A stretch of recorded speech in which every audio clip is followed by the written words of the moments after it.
সোজা সোজা খাড়া হয়ে থাকো ভাই, না হলে কিন্তু মাপের গড়বড় হয়ে যাবে না। আচ্ছা ঠিক আছে ভাই, নাও। হাত তো তোমার অনেক লম্বা দেখতেছি।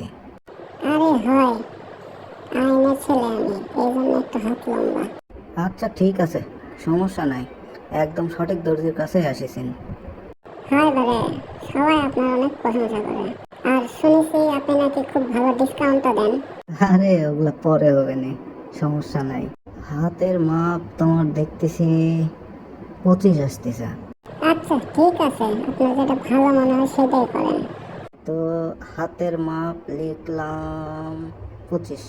সোজা খাড়া হও, এইবার বুকের মাপ নেই। আচ্ছা ঠিক আছে, নাও। বুকের সাইজ তো ছোট কেবারে, মনে হচ্ছে তো ভিতরে কল যায় নাই। ধুরু ভাই কি কন, আমার সাথে বড় করে যায় এলাকাতে একটাও নাই। আচ্ছা ঠিক আছে, সব লেখা নিলাম। এখন সোজা হও, তোমার পায়জামার মাপ নিমো। কই থাকা নিমো, কই থাকা নিমো। যেখান থেকে নাও সমস্যা নাই, খালি গান খোলা না যায়। আচ্ছা ঠিক আছে, যাও বাড়িতে যাও এখন, ঈদের পরে দেখা করে ড্রেস লিয়ে যাও। এই, তাহলে আমি ঈদের কি করবো?